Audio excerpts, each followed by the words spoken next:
Are you ready to start writing your first book? Well, in this video, I'm sharing the most important things that you need to know before you ever start typing. And make sure you stay to the end because every single tip is valuable. So let's first start with motivation, because this is probably one of the most important things that you need to know as a first-time aspiring author. So motivation is one of those things that you'll probably have a lot of it in the very early stages of writing your book, but as you start to write more, sometimes that motivation will wane. Just think of it as a natural ebb in the creative process. What you need to be more concerned about is consistency. Consistency will help you to regain that motivation during those times when motivation isn't present. Next, let's talk about skill sets. So obviously, writing is a skill set that you should be proficient at. However, that is something that you can improve with the help of writing coaches, developmental editors, and then later with your beta readers. With that being said, let's talk about some of the less commonly talked about skill sets you'll need as an author, starting with organizational skills.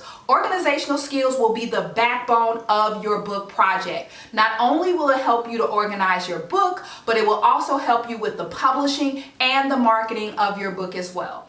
And then lastly, there's discipline. So discipline is an important skill set because despite what's going on in your life, how stressed you are, how busy you are, discipline will help you to maintain your writing routine and create the book that you always dreamed of. Now, this tip is what I call the secret sauce because I feel like a lot of first-time authors kind of skip over this, but this is really what will help you to make the writing process a lot simpler. So it's the choice between outlining and going the pantser route. So outlining is obviously what it sounds like, outlining or having a rough draft of what your manuscript will be about. The other option is what's called the pantser method, which is basically where you sit down to your computer and you just write.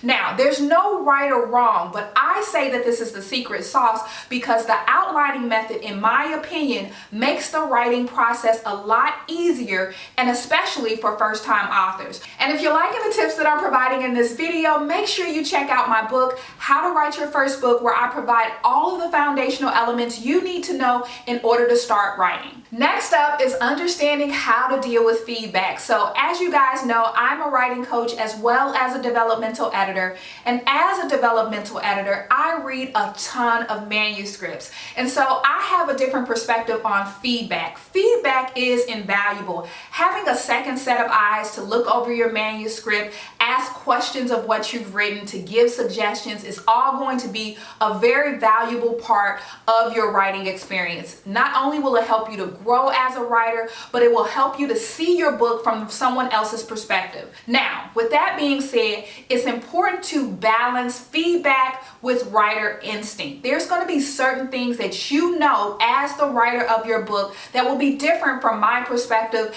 as the editor or your beta reader's perspective, and you need to know how to balance the two and make informed decision about your book. So let's talk about celebrating milestones. I've noticed that a lot of first-time authors will wait until they have a physical book in their hand before they celebrate any milestones. And I'm here to tell you that you should celebrate every single achievement, whether that's a first paragraph, a chapter, half the book being written, the entire book being written, or the actual physical book in your presence. Every single step in the process is a milestone that should be celebrated. The next thing you'll need to know before you ever start writing a word is your publishing journey. So most people know that there's self-publishing and traditional publishing, but a lot of first-time authors don't realize that there's also something called a hybrid method, which is the combination of the two, meaning you start off self-published and then you go into traditional publishing, or you start off traditionally published and then you transition into self-publishing.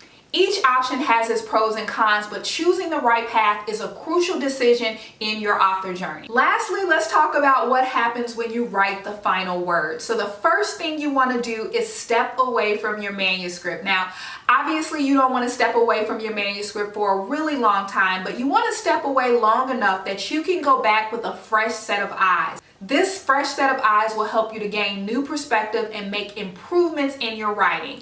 The next thing that you want to do is to give your manuscript to an editor as well as beta readers to get their feedback. The goal is to get to the best version of your final draft. And then once you've done that, you want to move on to the publishing process. So just to reiterate, you don't want your manuscript to sit on your computer for months on end. You do want to go through the process of stepping away for a little while, handing it over to editors as well as beta readers, and then immediately start the publishing process. I hope you enjoyed this video. Make sure you check out my previous video where I shared 10 tips for aspiring writers writing a book for the first time.